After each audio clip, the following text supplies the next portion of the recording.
The need for emergency medical services is an ongoing one. That means the need for EMTs is also nonstop. Now, at Black Hawk College, you can learn how to get a start in this field of helping others. And joining us today is Jessica Hines from Black Hawk College to tell us more about the school's program. So thanks for being here today. Thank you for having me. So what is the need like for EMTs here in the Quad Cities? The need for EMTs in the Quad Cities is an ongoing one. Fire departments and EMS agencies locally use them in their daily operations. Okay. Also, rural communities in the surrounding areas of the Quad Cities depend on EMTs heavily on the volunteer services to respond to medical emergencies in their areas as well. So the need is ongoing to get those highly trained EMTs all the time. All the time. Okay, and what's the difference between an EMT and a paramedic? An EMT and a paramedic, it's just the level of care that they can provide. Okay. EMT is basic life support, or BLS.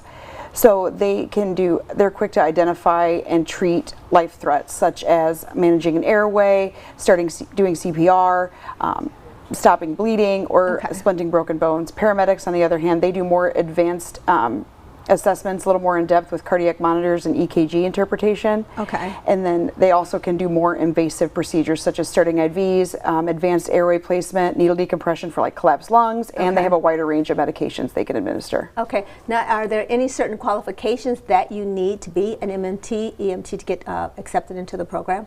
Not really. They have to have a high school diploma or equivalent. They have to be 18 years old by the end of the program.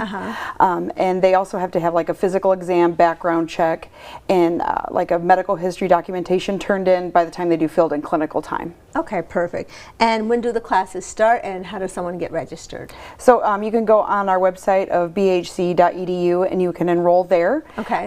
There is a class starting this summer for EMTs. It's 8 weeks long. It's 3 days a week, starting June 3rd, and then this fall we also have an in-person one during the day and then a hybrid one that starts at the fall semester. Okay, and then after someone completes the program, what are their next steps?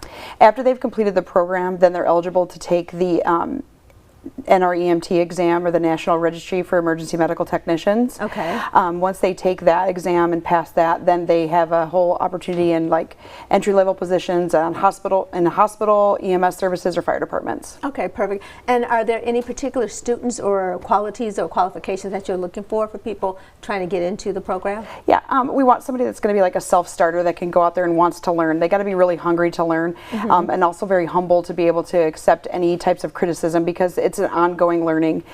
So you will learn all along the way. I've been doing this for 8 years and I'm still learning all the time. So just anybody that's just wants to help their community or like that. So. Okay. And you've been doing this for a while, so what do you love best about doing it? What do I love best?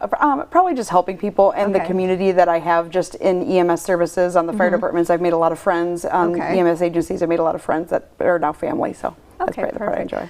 So again, get in touch with Black Hawk College to be a part of this program.